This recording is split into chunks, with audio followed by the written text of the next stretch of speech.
abatari bagira amahirwe yo guhagarara ahantu nk'aha ntabwo ari ibintu tumenyera, nubwo bumaze imyaka myinshi uvuga ubutumwa bwiza utumirwa ahantu hatandukanye, ariko kugira ngo abantu bakugirire icyizere baguhamagare kugira ngo ugire icyo uganiriza umukumbi, ngewe ku giti cyanjye igihe icyo ari cyo cyose mbifata nk'amahirwe adapfa kuboneka. Mu ntiza amashyi rero tubashimire kubw'icyo cyizere baba batugiriye n'Imana iri muri twe. Dushimye Imana rero ko Imana iturinze neza, ndabizi mumaze iminsi mu bihe byiza. Uyu munsi nanjye naje ngo ngire icyo nkuraho kandi ngire n'itafari nshyiraho. Magambo turi buganire uyu munsi aruzuzanya nayo mumaze iminsi muganiraho ku bigendanye no kwakira umwitero cyangwa kwakira amavuta aturutse ku muntu ufite icyo akurusha. Ariko uyu munsi ngewe turi buganire ku mutwe uvuga ngo ikiguzi cy'umwitero. Mwabyumvishe? Mvuze gute? Good, mwabyumvishe. Rumwigisha niyo mpamvu nyuzamo nkanabaza ntibibatungure. Ikiguzi cy'umwitero ni byiza. Umuntu ashobora kwifuza kumera nka bishop, kumera nka apostle runaka, kumera nk'umukozi w'Imana runaka, ni byiza, ni icyifuzo cyiza. Ariko kubyifuza byonyine ntibihagije, ntabwo bihita bikwinjiza aha hantu. Hari ikiguzi. Twese uko turi hano abenshi wenda 98% dufite telefone. Burya telefone ukoresha mbere y'uko uyikoresha, nubwo izaba kubwira yuko ari wowe ugiye kuyikoresha bwa mbere, ariko ngo ufitiye amakuru burya ntabwo ari wowe uyikoresheje bwa mbere. Hari umuntu wo mu ruganda utazwi, wowe utazi, wowe warayikoresheje kugira ngo bamenye niba ihamagara, niba yakira message, niba bya bindi byose bashyira kuri catalogue ibikora. Iyo bamaze kubona bikunda barayipakira bakayohereza ukayigura. N'imodoka nuko tuyigendamo, yiguza ari nshyashya handitsemo 0000, ariko amakuru ngo ufitiye ntabwo iba ari 00. Ibifite ibirometero runaka yagenze, barimo bayisuzuma ngo barebe niba koko ishobora gukora ibyo bayishyize ku isoko bayivugaho. Ni nako n'umwitero kuwifuza ni kimwe, ariko kugeragezwa bikagaragara yuko wa mwitero n'uwuhabwa utazawupfusha ubusa. Mbwirira mugenzi wawe mwegeranye ngo ni ikindi. Icyo rero nicyo tugiye kuganiraho. Bisaba iki ngo umuntu aba yaratindanye n'umunyamavuta hanyuma mukureho imigabane 2 cyangwa mukureho umugabane umwe? Niki bisaba? Turi busubire mu ijambo ry'Imana aho mwagiye musoma, ariko tugiye kuhashaka ibitandukanye. Mu Bami ba kabiri mu gice cya 2, jewe ndi busome mpereye ku murongo wa 9. Unyemerere turambure Bibiliya zacu, Abami ba kabiri igice cya 2 dusome umurongo waho wa 9. Umuntu w'Imana yarifuje, cyangwa se umuntu w'Imana yaramubwiye ngo nsaba icyo ushaka. Murongo wa 9 haranditse ngo bageze hakurya, Eliya abwira Elisa ati saba icyo ushaka cyose ndakigukorera ntaratandukanwa nawe. Elisa aramusaba ati ndakwinginze ndaga imigabane 2 y'umwuka wawe. Tukiri hano kuri uyu murongo, ntushobora kubona umwitero uvuye ku muntu uwo muntu utamwemera. Hello? Ntushobora kubona umwitero uvuye ku muntu utemera amavuta muriho. Icyatumye uyu mugaragu w'Imana Elisa avuga ati ndakwinginze ndaga imigabane 2 y'umwuka wawe, nuko hari ibintu yari yarabonye kuri Eliya akwiriye kwifuza. Nuko hari ubuntu yari yarabonye kuri Eliya we yakwigenzura akabona ubwo buntu ntago bumuriho. Twese dufite impano, nta mukristo n'umwe udafite impano, burya ntibazakobeshye. Na bamwe bavuga ngo bariya nibo banyempano, sibo banyempano bonyine. Ayo niyo makuru yizewe waturuka muri Bibiliya.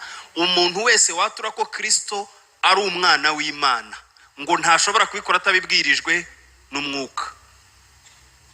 niba bibwirijwe n'umwuka n'umunya munsubize cyane twumve n'umunya twese turi abanyamwuka ariko ntabwo dufite ubuntu bungana grace cyangwa grace ni nayo mpamvu ijambo ry'Imana ritubwira ngo mukure mu buntu haleluya umuntu aravuka mu buntu ariko akagenda akura no mu buntu uwaguha amagambo yanditse umuntu w'Imana yasengeye mundi agakira ikibyimba cyo mu mutwe agakira ikibyimba cyo mu nda yamara akayaguha yizera ukayasubiramo hari undi muntu ukirwaye gishobora kudakira nyamara kandi amagambo aramwe ariko ubuntu murimo ntago ari bumwe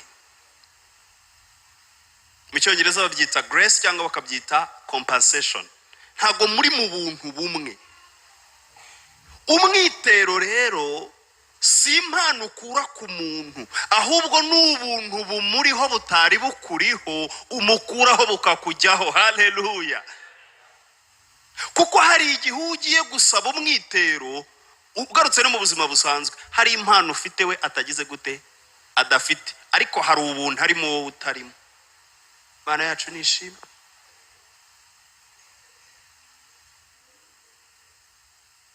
Elisa rero yari yararangije kureba abona shebuja Eliya hari ubuntu afite aramubwira ati ndaga nta nubwo yamubwiye ngo mpa umurage niki umurage ni igice cy'ubutunzi runaka uhabwa ukagihabwa n'uwari ugifite akakikwegurira ugatangira kukigengaho ntago yaramubwiye ngo mpa kuko impano igira amategeko na hano mu Rwanda umuntu yaguhaye impano yaguhaye ukayikoresha nabi afite uburenganzira bwo kuyikwaka ariko umurage iyo umuntu awuguhaye abakweguriye iyo upfapfanye ushobora kuzagaruka ukamwikubita imbere ukagira ikindi umusaba ni bande bibuka umugani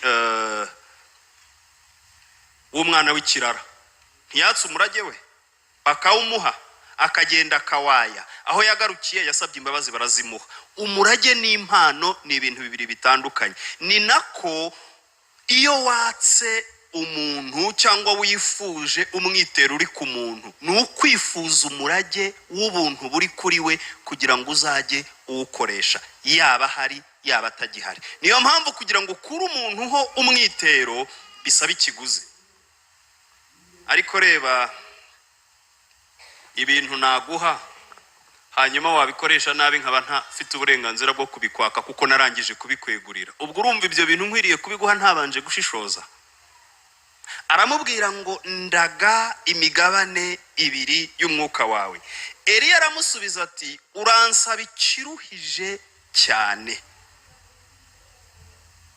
Benedat nagira ngo mbabwire buriya amavuta uburemere bwayo nicyo bisaba kugira ngo umuntu ayagumemo bimenwa n'uyafite Yesu nashimwe bimenwa n'uyafite urugero uzi kuba ufite amavuta yazura umuntu wapfuye burya n'ikinyuranyo kiba gishoboka yabwira n'umuzima ngo apfe bikagira gute bigakunda gapfa warangiza ukagenda wigengesereye umuntu urusha imyaka urusha ubwenge urusha ibintu byinshi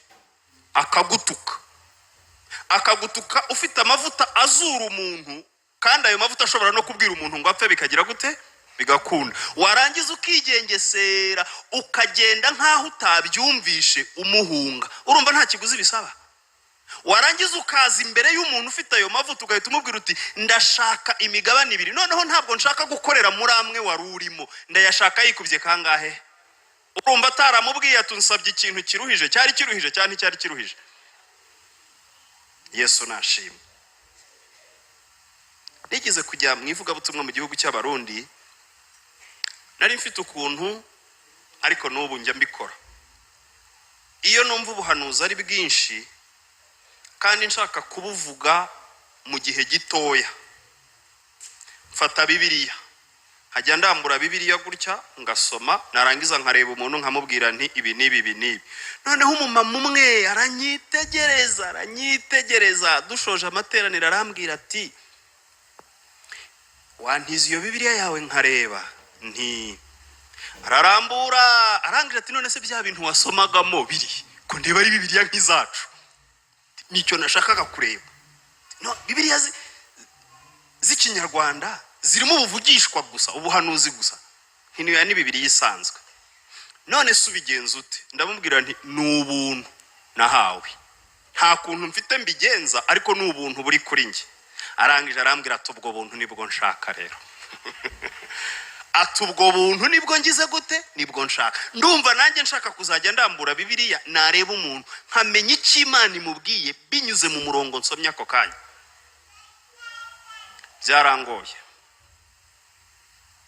Byarangoye kuko ubwo buntu nge ntawe nabwatse. Ariko nari nzi ikiguzi bisaba. Nari nzi ko hari igihe ugera ahantu warambura Bibiliya ukumva ubuhanuzi gusa aho kumva ibyo uri musoma kandi uri mu kirere utari buhanuriremo. Uzi ukuntu bivuna mu mutwe kumva ibintu bimwe kandi ugomba kuvuga ibindi. Biravuna. Ndangije mushyira ku kizame rero. Ndababwira nti inshuro zose nzaza i Burundi ni wowe uzajya untwara. Ati ndabyemeye. Uzantwara ngiye mu mwivuga butumwa, uzantwara ngiye gusengera abantu mu ngo zabo, uzantwara ngiye gutembera kuri Tanganyika. Ati yego. Atari kubwo buntu urabumpa. Ndabubwira nti ningaruka tuzabivugana. Ati nta kibazo. Subirayo. Nakundaga kujyayo kenshi. Hagatatu yenda mu mwaka. Gatanu gashoreranye kose yarantwaye. Imodoka yantwaragamo ya Karina byagiye kugera ku nshuro ya gatanu antwara mu ijipe. Aha ndi kuvuga iyo wifuje ubuntu buri ku muntu n'igihe atari yabuguha Imana itangira kukureba ijisho ryiza. Haleluya. Si kubwo busa Pawulo yabwiye itorero ry'i Korinto akaribwira ati mwifuze impano zose ariko cyane cyane mwifuze guhanura. Kuri kino gihe biragoye guhagarara muri public uvuge ngo ndi umuhanuzi kubera ko turi mu kibuga cyanyerejwe nabo. Ku buryo umuntu aba yifuza ko abantu ari bo bakwifindurira ko ari umuhanuzi kuruta uko ahagarara imbere akavuga ati ge burya ndi umuhanuzi, ariko nta soni biduteye. Mu Befeso haravuga ngo uwamanutse ikuzimu ni nawe wazamutse, ngo amaze kuzamuka ngo aha bamwe kuba intumwa ze. Haleluya. Aha abandi kuba abahanuzi, aha abandi kuba ababwiriza butumwa bwiza, aha abandi kuba bungeri, aha n'abandi kuba bigisha. Uko umuntu ahagarara akaba proud yo kuvuga ko ari pasiteri, nta n'isoni biteye kuvuga ko umuntu ari umuhanuzi nubwo hanze abahanuzi bakoze amabara menshi. Ntacyo bitwaye. Byagiye kugera ku nshuro ya gatanu imodoka yarahindutse. Noneho hari igihe byabaga ngombwa yuko ndi bugende isaha yo kujya gutora abana igeze. Uzi ikintu yakoraga? Yishyuraga taxi voiture ikajya gutwara abana wakaza gatwara umukozi w'Imana. Ngo bimare imyaka 2 ndamwicaza ndamubwira nti nabonye ko ntabwo ibyo wasabye wabisabye uhubutse, ahubwo uri no ku kigero cyo kubaha uwo wabisabye. Yesu nashimwe. Yesu nashimwe. Nibutse ikindi namubwiye. Aba mama murabizi ko mukunda gusa neza. Yakundaga gusiga verine itukura. Ndamubwira nti wanyemerera ntuzongere gusiga verine itukura. Ati ni icyaha se? Ndamubwira nti wanyemerera ibyo ukabinkorera. Ati naho bingoye mukozi w'Imana ndabikora. Nta cyaha cyari kibirimo, nta mwuka wundi wari ubyihishe inyuma ngo hari Imana inyeretse kibi kuri yo, kwari ukugira ngo ndebe ibintu bito gusa. Shobora kumubwira ijambo akaryubaha, niba ashobora kuryubaha yafata ku migabane indiho. Mbonye yabyubashye rero naramubwiye nti noneho pfukama nkora ijambo nk'iryo Pawulo yabwiye Timoteyo, akamubwira tusese impano ikurimo iyo waheshejweho no kurambikwaho ibiganza n'abakuru. Haleluya. Hari ukuntu abakristo bamwe cyangwa abakozi b'Imana bamwe basoma Bibiliya ariko bakayisoma wagira ngo hari utundi tuntu bahaze. Ngurumva ngo mu mwuka ngo umwende wari ukingirije ahera ngo twese twiyareka ninde wakubeshye se ko no mwijuru hari abakerubi hakaba n'abaserafi hakaba n'abamarayika basanzwe iyo protokole ko yahereye mwijuru ninde wakubeshye kwisi ko abantu bose bangana ninde wabikubeshye none se ubu dukomeze twizera ikinyoma ngurumva ngo nanjye nagerayo come on wagerayo ariko ntago ubuntu bukuriho bungana n'uburi ku mushumba wawe dukwiriye kubyemera ntago ubwo buntu bungana Yesu nashimwe kumukuraho umwiterero rero nukuvuga ngo mve kuri iri esikariye yo hasi nubwo nemewe n'Imana ariko ngere ku buntu nawe wahawe haleluya kandi icyo narangije kumenya iyo umuntu atanze umwitero atari yapfa Imana ihita imukura kuri ubwo buntu yarariho kuko hari abandi baje kubukoreramo igahita imuzamurika mugeza ku rundi rwego Mana yacu nishimwe byaje kurangira wa mumama nawe ubu afite umurimo Imana yamwubatseho i Burundi agira atya gafata Bibiliya ati Mana ndumva nshaka kumenya icyo ushaka kubwira ubu bwoko bwawe akumva mu mutwe wenda ngo rambura mu Bakorinto ba mbere igice cya 5 umurongo wa 7 nka bya bindi mwebwe mukora byitwa kurya manu iyo wageze mu bundi buntu ntago byitwa kurya manu gutya gusa nitubiziranye hose kandi waharambura ahantu hatagendanye n'amarangamutima wari ufite ugahita wongera ukabumba kongera ukarambura aho bubumbye haba ari ahandi ho sahawe si wowe uhabumbuye ahubwo ukwiye kugera ku buntu bwo kumenya ngo ahambumbuye mbere harashaka kumbwira iki ugakomeza kuza kugeza ugeze hahandi washakaga ubu Imana yamwubatseho umurimo kandi yari umuntu usanzwe rwose ngirira mugenzi wawe ngo birakora ariko bisaba ikiguzi uzi ikiguzi cya mbere bisaba si ukubaha Imana ubwayo kuko ubusanzwe uyubaha ni ukubaha ushaka gukuraho uwo mwitero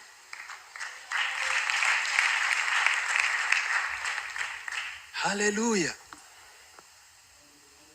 uransaba ikintu kiruhije cyane icyakora numbona nkigukurwaho birakubera bityo ariko nutambona siko biri bube kambabwira icyo yaramusabye rero mwebwe mutaye fa wenda kumenya Eliya yazamutse azamuwe niki n'icyogajuru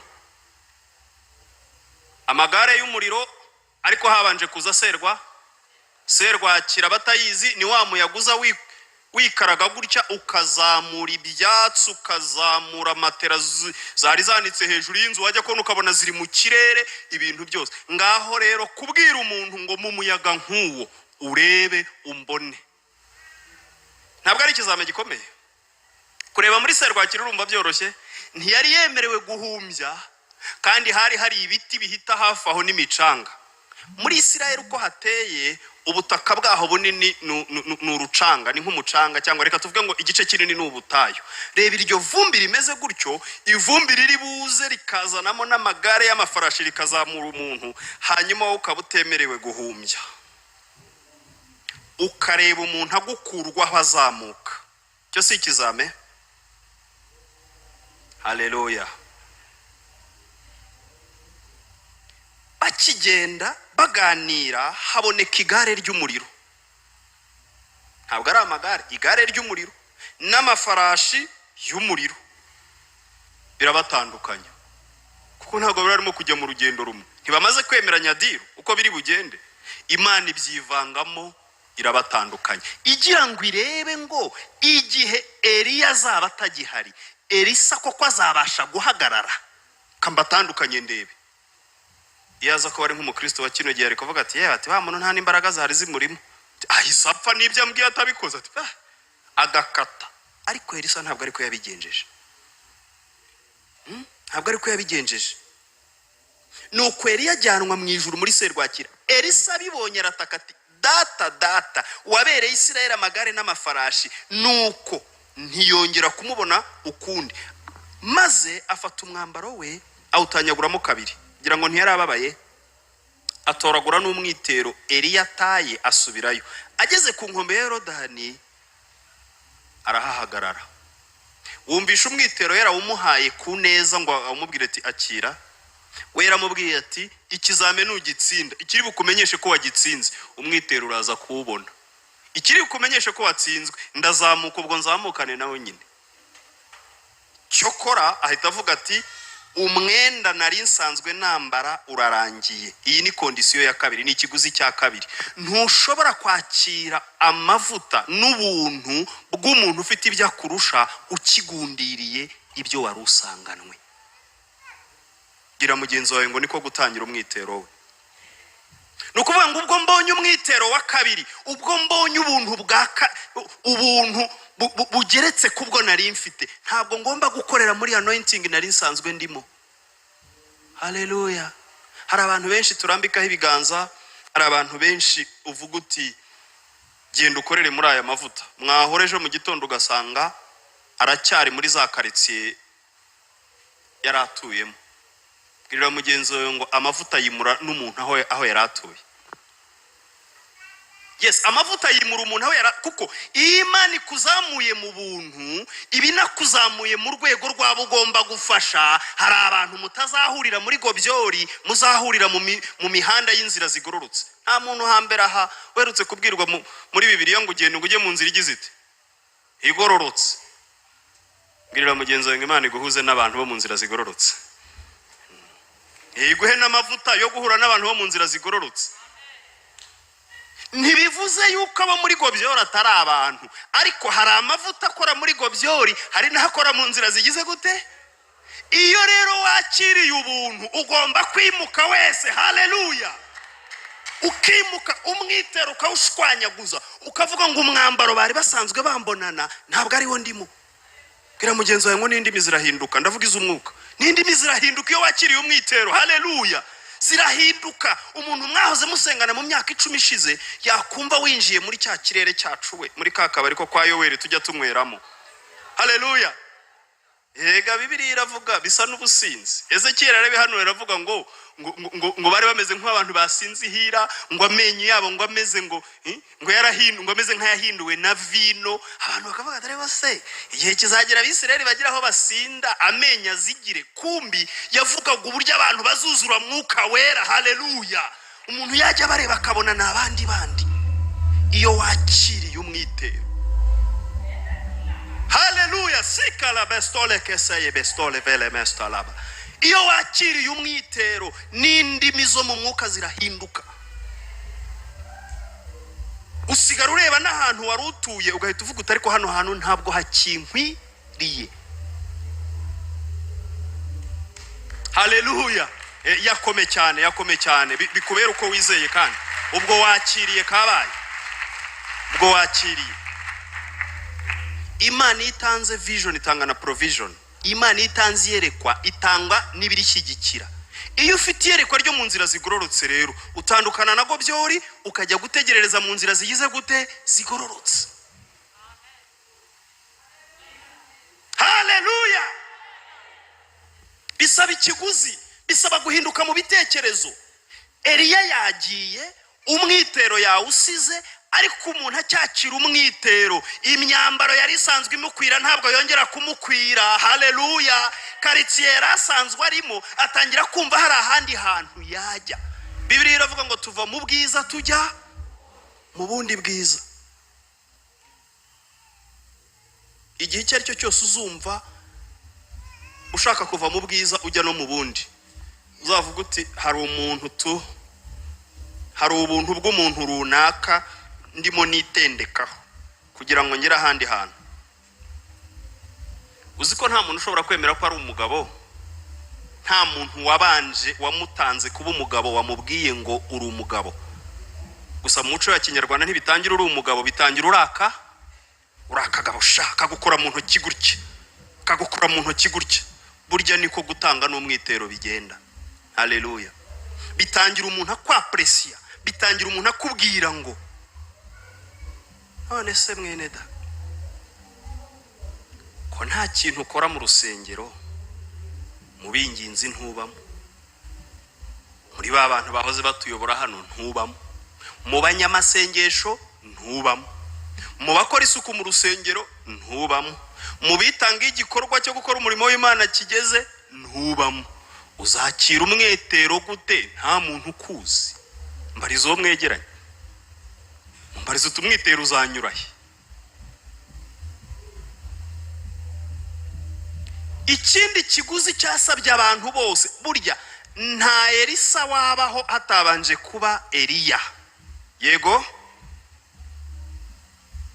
nta na Gehazi wabaho hatabanje kuba Elisa. Si bya Gehazi ndaza kubivuga byo, umwitero ntawe yajyanye, yarashyuhagujwe agenderaho.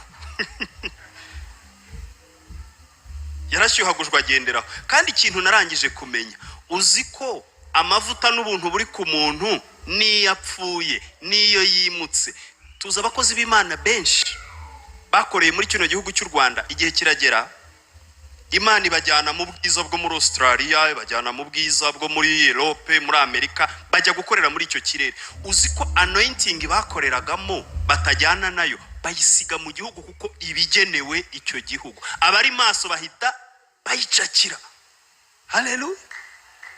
Uzi ko hari n'igihe uwo muntu muba mutaziranye, Imana ikakubikaho amakuru y'igihe ku gihe, ikakubwira ngo kanaka agiye kwimuka.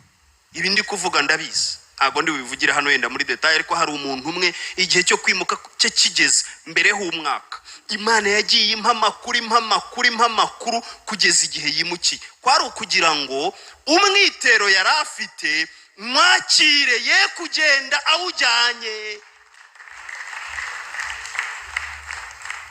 Ngirira mugenzi wawe ngo iyo utabaye maso ntabwo wakira umwitero. Numbona ngukurwaho biraba bityo, nutambona ntibiba gutyo. Umaze kuwakira ugomba guhinduka ugatangira kugendera mu kirere nk'icy'umwitero wakiriye uwari ufite yagenderagamo. Imana yacu nishimwe. Imana ikunda ibintu byiza, mwabarokore mwe. Mwarabibonye namwe. Ngirira mugenzi wawe ngo Imana ikunda isuku. Urakina, uzasoma isezerano rya kera mu Barewi, uzi ko Imana yatanze amategeko ikagira naho itanga amategeko ku Barewi ikababwira ngo bategetswe kujya bihetswe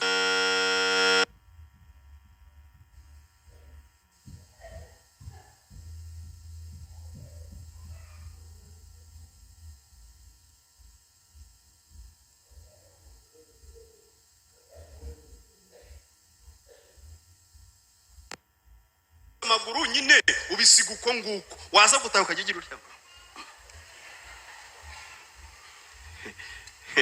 cyangwa ukaba nk'abanyaburayi, kuko abanyaburayi n'abanyamerika ntibarara mu mashuka abiri, imwe hasi n'indi hejuru.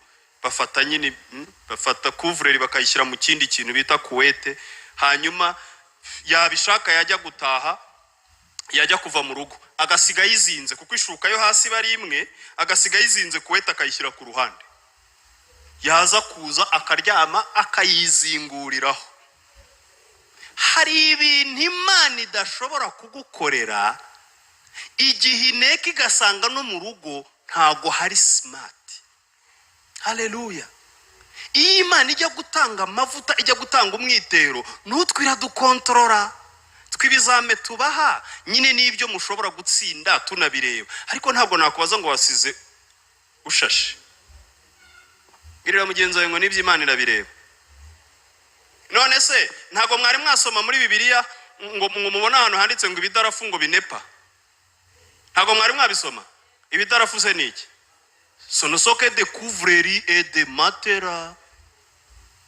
Na hantu nyine hameze neza. Ngirira mugenzi wawe ngo bisaba ikiguzi. Erega Imana yacu ni smart. Imana yacu ni nyabwenge. Ariko urakira Imana ibwira abantu ngo kuko ari mwe mu ngaragaza imbere y'abantu mutegetswe gukaraba gatatu ku munsi. Gatatu. Uzi ko barimo bava no mu Egiputa, yababwiye ngo nihagira uwo muri mwugiraho yicara. Ubwo nyine Giswahili babyita kujya kwenye haja kubwa cyangwa kwenye haja ndogo, kwisayidira ahantu fulani. Ese impunzi zigira toilette siyo zirimo zigenda? Ntimubizi? Imana yarababwiye ngo muzajye mujyana igihosho. Igihosho ni ikintu kimeze nk'icumu bacukurisha. ngo mucukure aho mugiye kwicara ngo nimurangiza mutwikire ngo kugira ngo ntazabagenderera ngo nkabona imyanda. Mu by'ukuri Imana ibona imyanda se cyangwa yayikandagiramo? Ariko ko ari kugira ngo ibabwire ngo I'm a smart God, if you are my people you need to be smart. And this is one of the prices. Icyo nacyo kiri muri bimwe mu biguzi bituma wakira umwitero. Mana yacu nishimwe. Reka mbabwire ikintu kimwe. Nkunda imodoka z'Abadage, za benzi n'izindi zisa nazo. Cyo kuri ubu ndenda kwimuka nkajya muri Range Rover, kuko iyo Abadage nayigenzemo n'igenzemo iminsi myinshi numvisha umunyenga wa benzi, ariko ntari nanatunga imodoka. Iyi Imana yavuga ngo mwana wanjye ngo haye imodoka, nahitaga nongeraho ngo ya benzi, kugera ku rwego ijuru ryabimenye rigiye kumpa imodoka nagenzemo bwa mbere kuko itari benzi. Riraza rirabanza riranteguza ngo ngiye kuguha imodoka ariko si yo mu bwoko bwa bundi ukunda, ngiye kuguha iyo wigiraho uko abatunzi b'imodoka babaho. Can you see how our God is smart? Murabona uburyo Imana yacu ari Imana isobanutse. Icyo wizeye niyigiye kuguha igitandukanye nacyo irakubwira, ariko ikakubwira ngo na cya kindi nacyo kirahari. Kuza kugeza igihe benzi yabonekeye, hanyuma noneho ikindi gihe kiragera, irangenderera mu nzozi irambwira ngo muri izi modoka ureba urahitamo iyihe. Impamvu mbabwiye Range Rover nuko ariyo nahisemo, kandi nkunda imodoka z'amabara y'imikara, nuko ariyo nahisemo. Noneho rimwe twateranye, Imana intumaho umuntu araza arandeba. Twari twateraniye muri hoteli imwe dusoje, umusirimu umeze neza cyane utanatekereza ko umwuka w'ubuhanuzi umuriho, dore ko rimwe na rimwe abantu bakira umwitero bakaguma muri gobyori bagira ngo niho umwuka ukorera gusa. Bwirira mugenzi wawe ngo jya no mu nzira zigororotse, ariko jya mu nzira zigororotse. Yari umumama mwiza usa neza, bien habillé, bien parfumé, bien coiffé. Donc la roi de la sape, ibintu byose bituma umuntu yitwa umusaperi yari yabyujuje. Araza arambwira ati mushumba, ati hari ijambo ngufitiye. Tujya ku ruhande arambwira ngo imodoka Imana iherutse kukwereka ugahitamo, iyo wahisemo niyo izaguha. Mbihitamo yarahari se ko hari mu nzozi? Izo nzozi nta n'umuntu nabonyemo, nabonye imodoka gusa. Yesu nashimwe. Hallelujah, hallelujah. Bwira mugenzi wawe ngo guhera uyu munsi ndaza kuba smart nk'Imana yanjye. Hari amavuta Imana itaguha ibona ugitekereza nk'umuntu uciriritse. Wayamaze iki se ko yakuma kandi y'amavuta yumye ko afatana ko n'inshishi zayarya? Uzafate amavuta asanzwe duteka uyashyire muri frigo, hejuru handi hakonje, azafatana. Nuyashyira hasi bipenda sukari, inshishi zizayarya. Ariko uzayafate nubwo utayacamutsa abe afashe kuri urushishi ruzagwamo ruhite rupfa, isazi nigwamo ihita ipfa. Kubera ko nyine amavuta agomba kuba ari makora. Nyemerera uhaguruke gatoya mu buryo buri prophetique. Tera intambwe nubwo zaba imwe cyangwa ebyiri cyangwa eshatu ntoya imbere yawe, uvuge ngo ndimutse. Vuga ngo ndimutse. Vuga ngo ndimutse. Repeko sire remezolerire fasol kita stepekola siya badola la saya. Hallelujah. Aha, ongera wicare gatoya mbabwira ibindi biguzi. Ubwo twimutse kabaye masile bedosaya kaselebe nemestovotaya aramatoko sipelo la saya ba yepeko saya. Oh, it's about to turn into a prophetic yo reka mpere ku mushumba. Ayiwe buse ko numvaga ntari buhanure.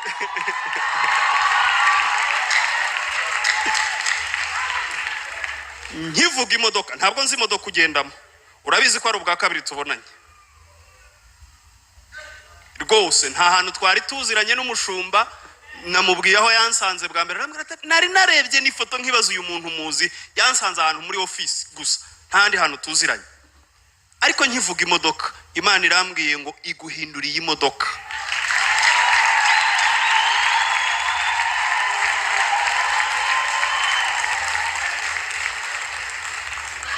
And it's coming to pass very soon. Ntabwo ari iby'igihe kirekire. Vuba. Mwinshotora kanikomereze.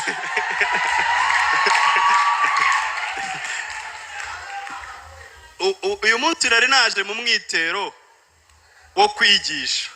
Mwinshotora rero ni mundeke nzahaze ndi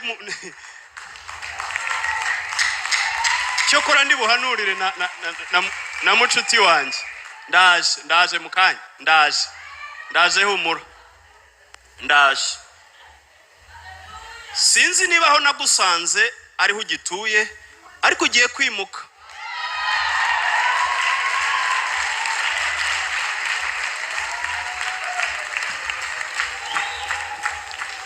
Et je vais préciser. Bizageza ku itariki 27 z'ukwezi kwa 9 udatuye aho tuye uyu munsi. Ntabwo ari habi narahageze. Ntabwo ari habi narahageze ariko nahageze mu mwaka washize mu kwezi kwa 9. Mwaka washize mu kwezi kwa 9 nibwo nahageze. Ntabwo ari habi. But you are about to shift. Byakira. Come on.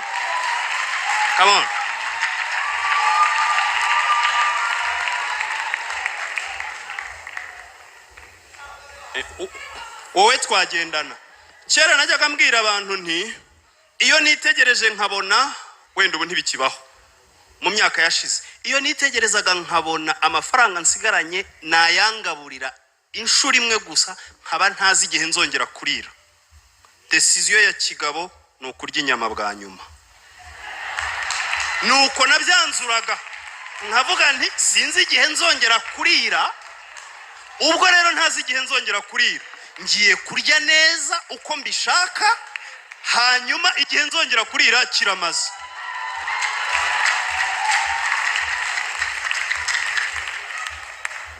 Uwo ni wonge aho kuba imbwa imyaka 100 waba intare umwaka umwe ukagenda uri intare.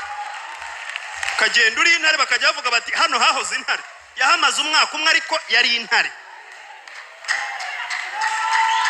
Hey, hallelujah!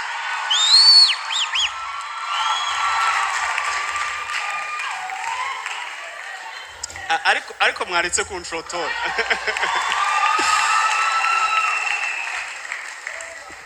Mwaretse kunshotora nkisoreza inyigisho. Subiramo gato ako kantu waruvuze. Ndavuze nti aho kuba imbwa imyaka 100 waba intare umwaka umwe wazagenda bakajya bavuga ngo hano hahoze intare yahabaye umwaka umwe ariko yari intare igenda ari intare. Hallelujah! Akira ayo mavuta yo kubaho kuri maximum. Hallelujah! Asikele bestole besoya ba. Zeme koshipe la dosila. Sipe koye bestelele besto vondi masa. Rama koshi patoya basile be. Zeme kosh. Reka mabwira ikintu numvishe. Ntimugire ubwoba bw'ibintu bisaba nibirimo kwitanga mubona bitagenda neza. Imana ije kubaka inzu yayo.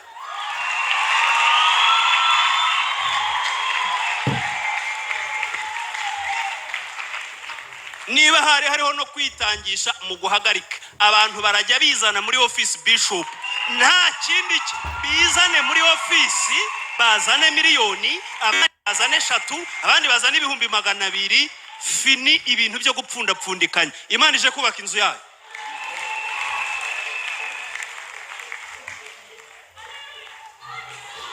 Masekele mestovodi saya basele bestovai. Maze afata umwambaro we awutanyaguramo kabiri. Mu yandi magambo aravuga ngo amavuta narindimo igihe cyayo kibaye expired. ntushobora kwambara umwitero mushya ugifite umwitero wa mbere. Imana ntigushobora kugukoresha ku rwego rwo hejuru ugitsimbaraye ku myumvire iciriritse. Zamuka mu myumvire mu izina rya Yesu. Zamuka mu myumvire mu izina rya Yesu. Zamuka mu myumvire mu izina rya Yesu. Bakasa remesole resteke besovai bese sipe kosala baso makose yebele si parados akota ya balala baza zipe kola baba basoy. Atoragura umwitero ariko yamaze gutanyuza uwo yari afite. Ni bande bibuka umupfakazi umuntu w'Imana yabwiye harya n'uwisarefate yabwiye ati nzanira ngira uko ngenzereza undi ati hasigaye agafukanga n'urwara aturumba turabona ati ngomba kwipfira. Undi aramubwira ati kanzanire. Ntushobora kugira ku rwego rwo kugira depo ihoraho utinya kwakira abashyitsi ngo nuko niba ari uwo munsi ejo mutazarya. Kuraho ibiri muri stoke byose wakira abashyitsi, Imana ibanahishira ibindi.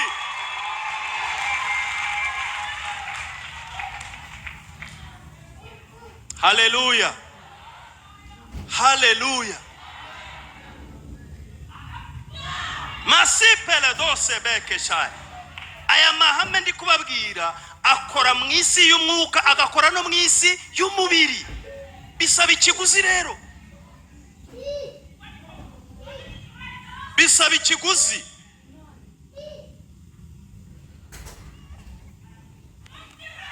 Masekele beso ya basere bestova. Yenda wa mwitero Eliya taye awukubita amazi aravuga ati Uwiteka Imana ya Eliya irihe. Dore ikindi kiguzi bisaba. Igihe icyo ari cyo cyose wakiriye ubuntu buturutse ku muntu w'Imana, ntuzibagirwe kuvuga izina rye na rimwe. Buriya hari ikintu nkundira abantu bo muri Uganda n'Abatanzania n'Abanyakenya. Iyo yipresence akubwira amazina yakakubwira ngo umushumba wanjye ni kanaka. Icyo nicyo bita kuvuga izina ryaho ukomora umwitero.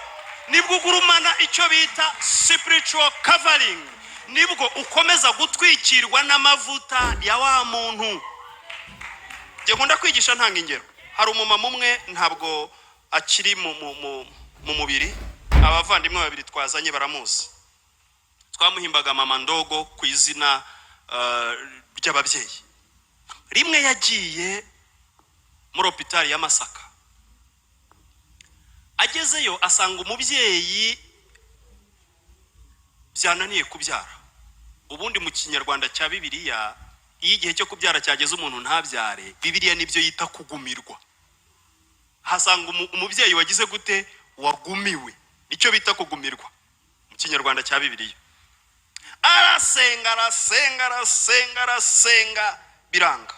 Ageze aho aravuga ati Mana ya Pastor Viva, ndavuze ngo kano kanya uyu mubyeyi nabyare. Yaratubwiye ati nagiye kumva numva ikintu kiraturitse, umwana azana speed ku buryo twamukuye aho yarari tumuteruye, umwana turi kumureba yendaga kugwa hasi nkimara kuvuga iryo jambo.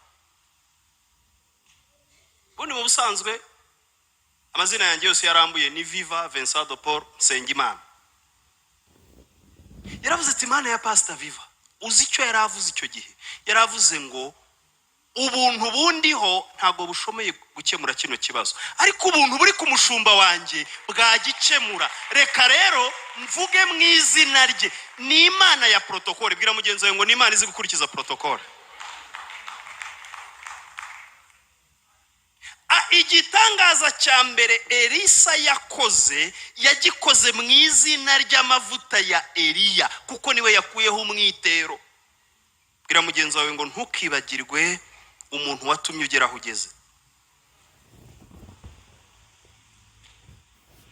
Ngewe nkunda umuziki kandi numva indirimbo z'ubwoko bwose, zaba gospel zaba sekira, zipfa kuba zidatukana. Umugabo bita Lucky Dube nyakwigendera wo muri Afrika y'Epfo yaririmbye indirimbo avugamo amagambo y'icyongereza ndi bubabwire mu kinyarwanda. Yaravuze ngo be good to the people on your way up the ladder cause you will need them on your way down. Ngo ujya witwara neza ku bantu bagufatiye urwego uzamuka kuko uzabakenera n'ujya kumanuka. Ubundi se umuntu agufatiye urwego ukagera hejuru y'inzu wamara kugerayo akarukura wasimbuka se?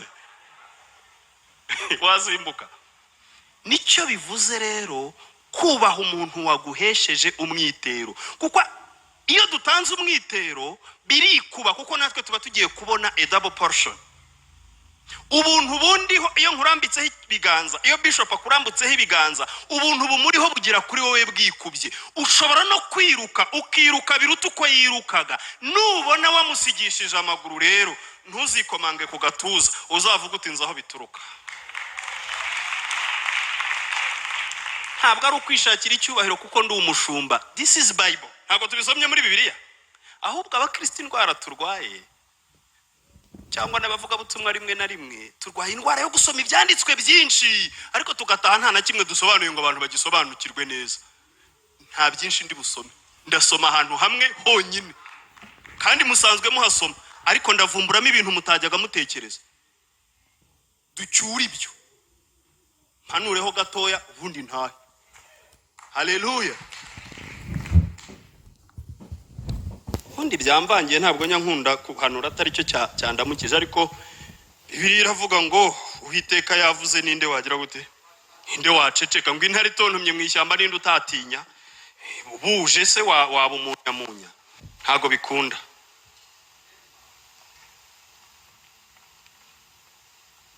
Yenda wa Umwitero Eliya taye awukubita amazi aravuga tuwiteka Imana ya Eliya irihe?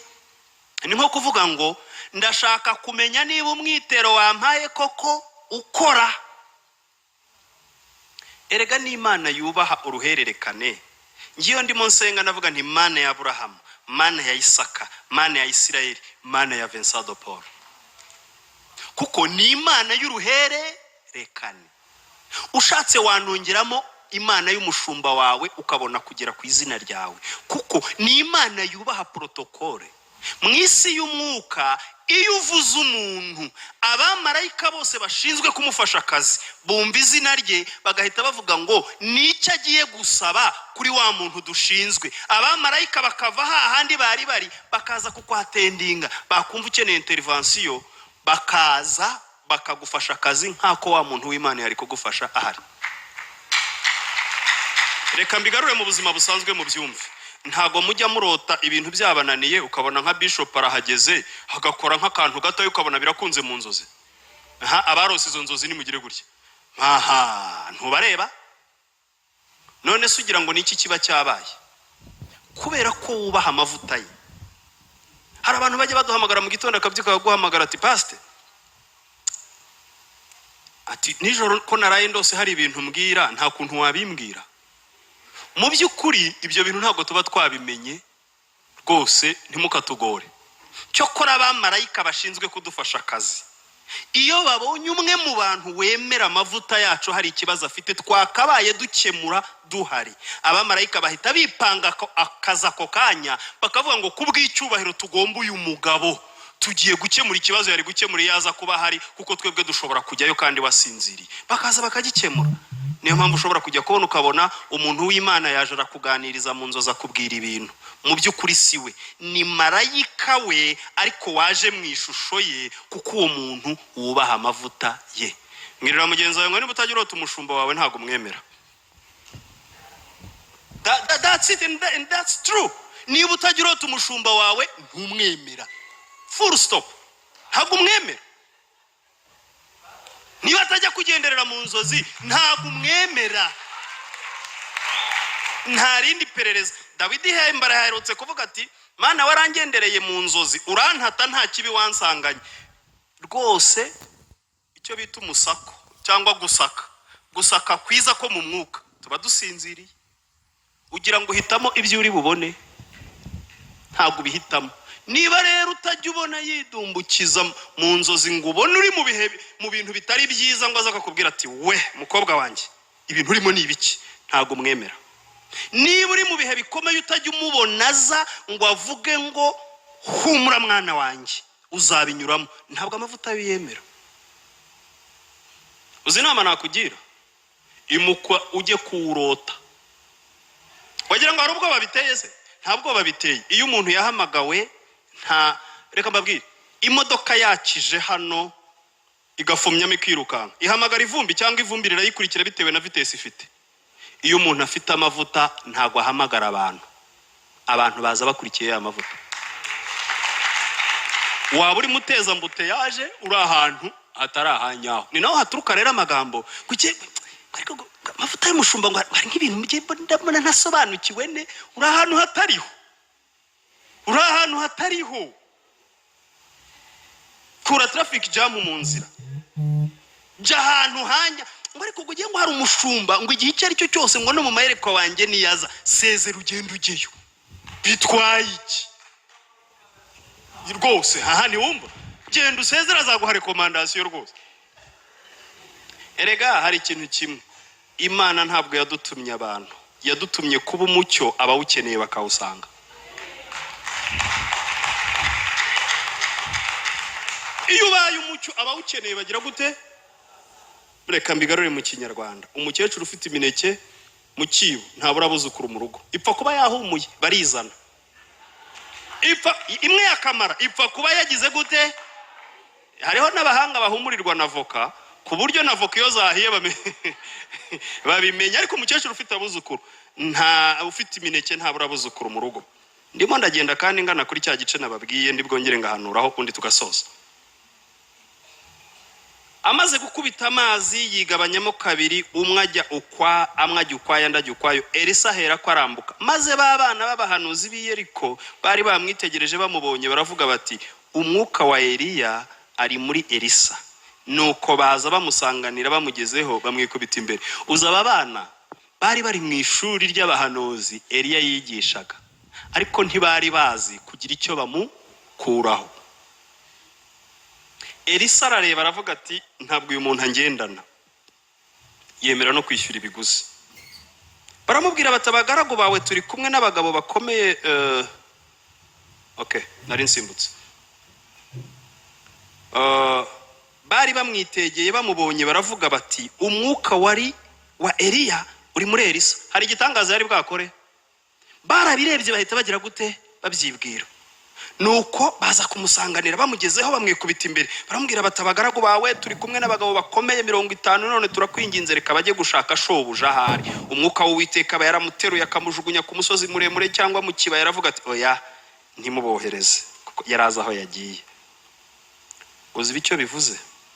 umuntu waguhaye umwitero iyo usanze bari kumuvuga nabi urabwira uti nimusigeho, hari ibyo nzi mwebwe mugize gute mutazi. nkunda kubwira abakristo nshumye ngo umwanzi wanjye wa mbere sumvuga atanzi, nusanga bamvuga nabi anzi akahava atavuze ineza yanjye. burya rutumwe wamvuza atanzi, ntugaceceke ineza y'umushumba wawe igihe uyize. erega hanze haduterwa amabuye, ntabwo ari ukwishakira icyubahiro, ariko Bibiliya iravuga ngo kuvugwa neza kuruta iki? amavuta atanu. kuki usanga umuntu bari kumuvuga nabi bavuga ibintu bitari byo? uzi ibyiza ukahava utari kocoye. jya uvuga ibyiza uzi, bigabanya amazimwe.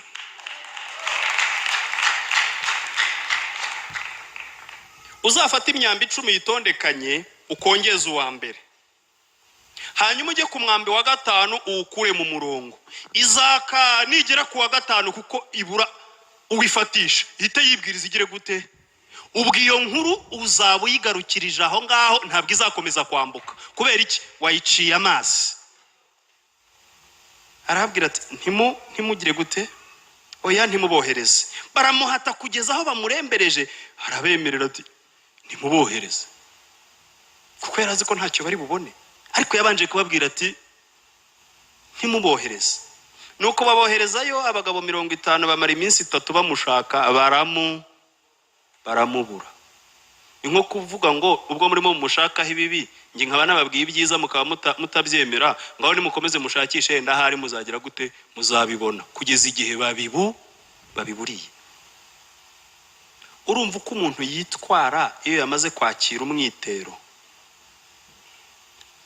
Abundarara kuwamuhaye umwitero, akamwubaha, akamenya ko na anointing ari gukoresha ariho yaturutse, akavuga izina rye. Ntabwo ari ukumwamamaza, ni protokole yo mu buryo bw'umwuka. Niyo mpamvu Kristo amaze kudusigira umwitero we yavuze ngo ibyo muzasaba byose muzajye mubisaba mu izina ryanjye. Nuko amategeko y'umwitero akora. Aho wakuye amavuta ugomba guhora uhubaha. Baragaruka basanga agitinze i Yeriko, arababwira ati sinababujije kugenda. Yarazi biri bubabeho, aravuga ati ariko nubundi kare kose ibyo mwirukankagamo sinari nababujije.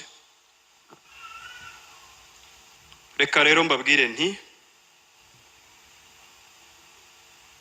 muri Luka 16:12 haravuga ngo niba utarakiranutse mu bike ninde waguha, cyangwa niba utarakiranutse mu by'abandi ninde waguha ibyo ugira gute, ibyo wigengaho. Iyo utabasha kubaha amavuta ari ku muntu, ntabwo Imana ishobora kuguha ikosa ryo kuguha amavuta wigengaho. Hagize uhansomera mu Kinyarwanda aho nateguriye uyu murongo nawushyize mu Cyongereza. If you have not been faithful in what is another man's, who will give you your own? Nudakiranuka mu by'abandi ninde uzaguha ibyo wigengaho. Niba hari uhageze aho nsomere mu Kinyarwanda kugira ngo newe kusobanura uko utari muri Bibiliya.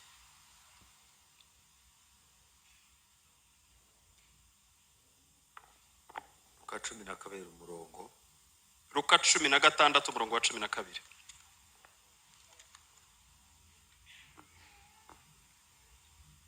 Haravuga ngo kandi niba mutakiranutse ku by'abandi mubikijwe ninde uzabaha ibyo mwitegekaho. Bivuze iki? Iyo utabasha kubaha amavuta ari ku wundi muntu, Imana ntishobora gukora ikosa ryo kuguha angana nayo cyangwa yaruta wigengaho. Kuko icyo uzi ubwo bibifite se, nuko icyo wabibye ari cyo uzagira gute, uzasarura kandi byayibabaza. Nuko uzayasuzugurwa bwikubye kenshi uko wasuzuguraga wa muntu uriho amavuta. Iyo ushaka rero kubona umwitero, ubwo ndimo ndasoza, ubundi nkongera nkavuga bikeya ku by'Imana yanyeretse, ntawavuga byose ngo birangize, n'abandi bazakomerezaho n'ikindi gihe kizagera. Imana nidushoboza twongere tugaruke. Ugomba kuba umugaragu w'umwizerwa ku muntu ushakaho umwitero. Cyo ni kimwe. Kabiri, ugomba gutinyuka ukamubwira ko hari imigabane ushaka iri kuri we. Gatatu, ugomba kunyura mu bizame akunyuzamo. Erega ibintu umuntu atunze abazi ikiguzi bisaba kugira ngo abigumane, akunyuza mu tuzame rero.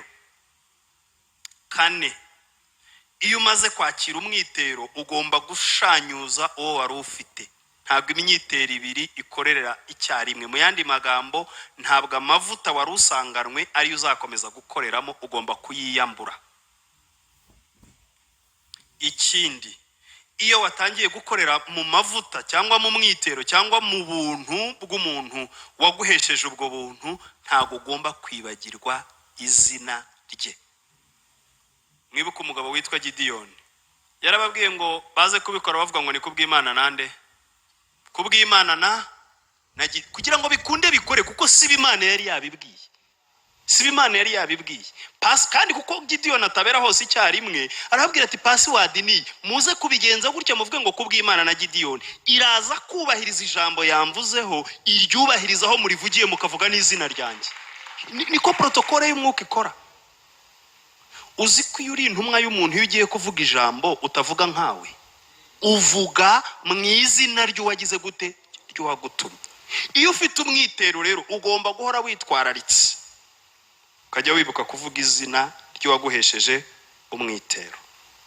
Haleluya.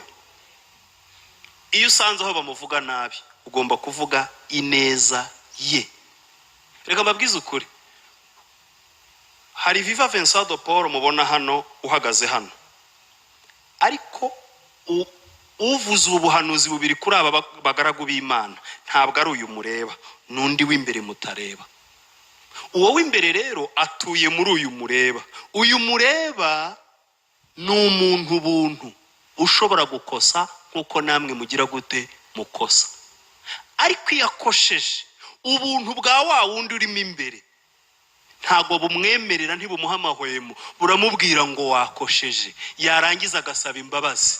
Yamara gusaba imbabazi, wowe ugasigara uvuga uwakosheje utazi aho yikiranduriye na shebuja. Niyo mpamvu Bibiliya ivuga ngo urinde ucira urubanza umugaragu imbere ya ngo niba aguyaguye mu bikari bya shebuja ngo azagira gute, ngo azanamwegura. Ngikizwa mu kwezi kwa mbere, ngikizwa nahimbye indirimbo yitwa Abisi. Nagize mu kwezi kwa mbere ngikizwa, ngiriyerekwa mpimba indirimbo ndavuga ngo aho twihanira ibyaha imbere y'Imana abisi ntibahamenya, bacunga uko ducumura bati murokore yaguye, nyamara iyo twihana ibyo ntibabimenya, bagasigara ku ruhu nk'ikirondwe inka yarariwe zamani za kare. Birashoboka yuko wasizwe ashobora gukora amakosa. Hambere aha Dawidi aherutse gukora amakosa muri Bibiliya, murayazi namwe, arongora abagore agira gute, kandi Imana yaravuze ko ari umuntu ufite umutima yishimira. Hambere aha na Mose wamubanjirije aherutse kurongora umugore w'umunyamahanga. Miriyamu na Aroni baramutarama, bamaze kumutarama ubuntu bwari bubariho ntago bwanganaga. Habemba Miriyamu, Aroni ntiyabemba, kandi ikosa bakoze ari rimwe. Bivuze iki rero? Biravuze ngo nubona umuntu wasizwe hari ibitari byiza arimo, uzamwingingire nkuko nawe ajya kwingingira iyo akubonye mu bitari byiza. Inuma yo mu Rwanda ntiyabwiye i Burundi ngo huguha. Hari ikindi kintu kimbabaza, abakristo batekereza yuko ibyaha tubatuza Imana ikababarira, twe tubikoze itabitubabarira. Rwese muturusha ubuzari imbere yayo. Ntabwo ndimo nshyigikira ibyaha, ariko muri kamere yanjye nkunda kuvuga ukuri. Abantu benshi batinye no kuvuga, nkunda kuvuga ukuri uko kuri. Sindi marayika, nta nubwo ndi mutagatifu Vincent de Paul. Je suis un pécheur pardonné. Ndi umunyabyaha wagiriwe imbabazi, nta kindi kirenze icyo ngicyo. Kamere y'icyaha yazamutse ugasanga ndimo kugikora, uzansengere mwene da. Nkuko nawe iyo wagikoze ntahari, umutima ukurya ukakingemurira wagikoze ntahari, nkagusabira imbabazi. Nanjye uzansabira imbabazi. Nutanazisaba se ko Imana izazitanga. Ubwo icyo ndi kukubwira ni ukugira ngo wirengere utazabemba. Nukugira ngo wirengere kuko ntabwo tubabarirwa kuko mwazidusabiye, ahubwo z'amasezerano tuba twaragiranye n'Imana ijya kuduhamagara. Reba uko ngana uko mu mwaka utaha mu kwezi kwa gatandatu ku itariki 15 nzaba nujuje imyaka ifunze 20 nkorera Imana. Ubwo urumva naratangiye kuyikorera ngana iki? Ubwo se urumva amabanga dufitanye ari make ku buryo ishobora kunyitesha? Ubwo se urumva jewe nayirekura gutyo cyenyege? Uza abantu bamaze imyaka 20 bapagasa ama etage bamaze kubaka, none ngeze igihe cyo gusohorezwa kw'amasezerano, urumva nacomoka nkavamo? Ntibikunda. Nta hantu najya uko byasakose. Niyo nagwa nakongera nkabyuka, niyo yanyirukana nayibwira ngo ntaho njya.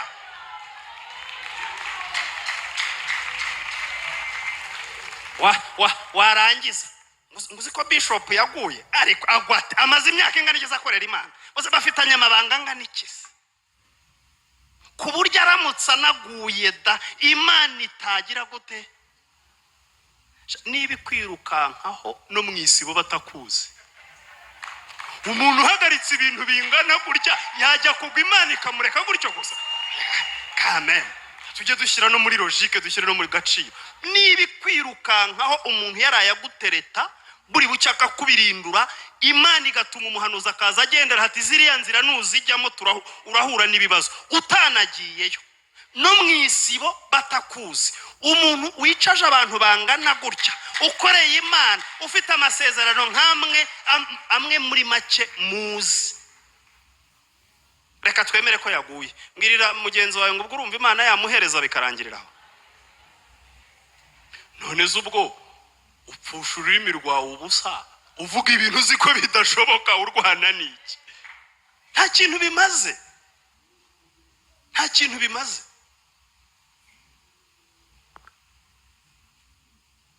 Mose yari yarongoye umunyamahanga cyangwa ntiyari yamurongoye? Ibyo bavugaga byari ukuri cyangwa ntibyari ukuri? Uzi ukuntu Imana yabahamagaye ikubagaho ikategura inama y'igitaraganya, assemblée générale idasanzwe, bayita inama mu Kinyarwanda babyita ngo assemblée générale, general assembly mu Kinyarwanda babyita ngo inteko rusange igize gute idasanzwe. Bajya kwihema ikubagaho, ihita ibabwira ngo Miriyamu wowe na Aroni, niba muri mwarimu umuhanuzi, mu nzozi niho nzajya mwiyerekera, mwiyerekwa niho nzajya mvugana nawe. Ariko Mose umugaragu wanjye, inshuti yanjye, wowe tujya tuvugana imbona nkubone nk'uko umuntu aganira n'inshuti ye. Niki cyabateye kumune? Ngirira mugenzi wanjye ibyo bavugaga byari ukuri, ariko nta kintu na kimwe byubakaga mu itorero ryo mu butayu. Reka toute vérité n'est pas vrai à dire. Ukuri kose ari ngombwa ko kuvugwa igihe kudafite icyo gukiza, ntacyo kumaze. Unyumve neza, ndi umukristo, ndi umunyamwuka, ntabwo ndimo nsigiriza icyaha icyo ari cyo cyose. Ndimo mvuga ngo n'umuntu w'Imana wasizwe umenye ko yakoze icyaha, injira mu masengesho umusengere. Kubivuga bizana ibibembe kandi bituma nta mwitero wamuku. Imana ikivuga gutyo Miriyamu ahita ahinduka urubura. Cyakora bamupfuye agasoni ngo itorero ryose ryanga, n'itorero ryo mu butayu nyine niko Bibiliya ibyita, ngo umukumbi wose ntiwagenda, baramutegereza kugeza igihe cy'ibibembe bye gikize gute gishiriye. Nuko nabwo kandi yavaga indimwe na Mose, iyo baza kuba batafite abandi babembeye mu butayu bahita bavuga ati dukomeze urugendo, mureka abantu acana nawe. Kubera iki? Byibuze hari level of grace, hari ikigero cy'ubuntu cyavaga kuri Mose kikajya haleluya, kikongera kikajya no kuri Miriyamu. Kandi mbwirira mugenzi wawe ngo niwe wahimbye amakorasi menshi. Kuririmba ntabwo byaguproteje, ubuntu urimo nibwo bushobora kuguproteje. Waririmba se ugahibongoza kurusha Miriyamu? Nowe, nta nubwo barusha Asafu. Ariko ku muntu wasizwe nubona ikibi uzaririra Imana. Muri Ezekiyeli hari umurongo uvuga ngo Imana yohereje abamarayika ngo bashyire ikimenyetso ku bantu banihira ibizira byakorerwaga ngo muri uwo murwa, ngo inyuma yabo abavuye gushyiraho ikimenyetso batanze raporo, ngo ihita yohereza abantu ngo bakubita, ngo bagakubita umuntu wese basanze utariho ikimenyetso. Kunihira umurimo w'Imana no kunihira abantu b'Imana bituma Imana ikurindana nabo. Nta bantu muzi mu minsi yashize kuri YouTube bifatiraga ku gahanga abashumba batakiriho? Hari umuntu umwe wari warahitinze ntashaka kuvuga izina, ajya kuri YouTube aravuga ngo iriya mbwa ngo y'agashumba, avuga ibintu. Wa mushumba haciye iminsi asubira kuri YouTube aravuga ati uyu muntu nadasaba imbabazi ni igikenya azapfa. Haciye iminsi wa undi aragaruka ati niwe gikenya, aratukana birenzeho. Nyuma y'amezi angahe yarapfuye cyangwa ntabwo yapfuye? Nimukamenyera amavuta. None se ntibiba ku karubanda tubireba? Ngaho subira inyuma tubwire uti yishwe n'indwara. Kuki iyo ndwara itamwishe mbere yuko avuga ari amagambo se ngo umuntu w'Imana avuga ati cyandi nyamara uyu muntu ni igikenya? Ntago ari iterabwoba, nuko Imana yifuza ko tubana mu mahoro. Umuntu ushaka gukuraho umwitero numurebera mu ntenge z'umubiri ntacyo uzamukuraho, kuko Imana iza kubona umuntu w'umukiranutsi udafite icyaha na kimwe. Kristo ntiyari kuza gupfa. Ubwo Kristo yaje rero, abatubanjirije nanjye ndimo nawe n'abazadukurikiraho, twese turi abanyabyaha uretse imbabazi z'Imana. Haleluya. Nutekereza kuzakura umwitero ku muntu w'umutagatifu ntibizakunda, ahubwo wa wundi iri muri w'imbere, erega n'ubundi ntaguhibye, aguha bimwe biri muri w'imbere bitandura bitabora. Kuko Bibiliya iravuga ngo guhamagara kw'Imana n'impano zayo ngo ntago bivuguruzwa, biri irrevocable. Munyemerere rero tugiye gusenga. Masekele besefai. Baba hungu banje nibakore hano gatoya tuvuge ngo mpa mavuta Yesu mbone kwaka. Ndimo ndabona Imana ihagurutsa abantu mu mavuta yandi adasanzwe. Abantu bagiye kwaka, abasore n'inkumi ahangaha bagiye kwaka, bavuga ubutumwa. Bishop, witegure kwakira abasore n'inkumi benshi cyane kuko Imana yambwiye ngo igiye kukuzanira young generation like never before. Igiye kukuzanira young generation kuko abantu bari hano bagiye kwakira amavuta. Uyu mu pianiste yahageze n'abaririmbyi, ndabona hari abicaye bafite microphone. That's good. Amavuta Yesu mbone kwa. Ntabwo twayakira twicaye ngo bikunde. Amavuta ndakwinjize, amavuta Yesu mbone kwaka, mbone kwaka urindebo, turirimbe turirimbe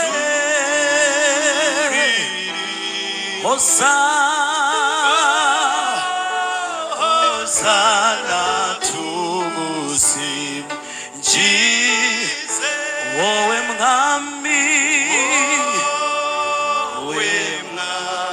mwami utwara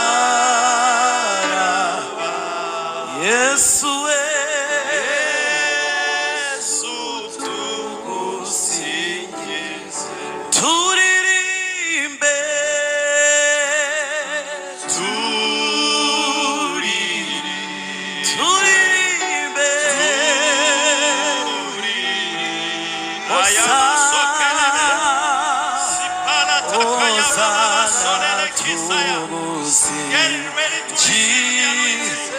wowe mwami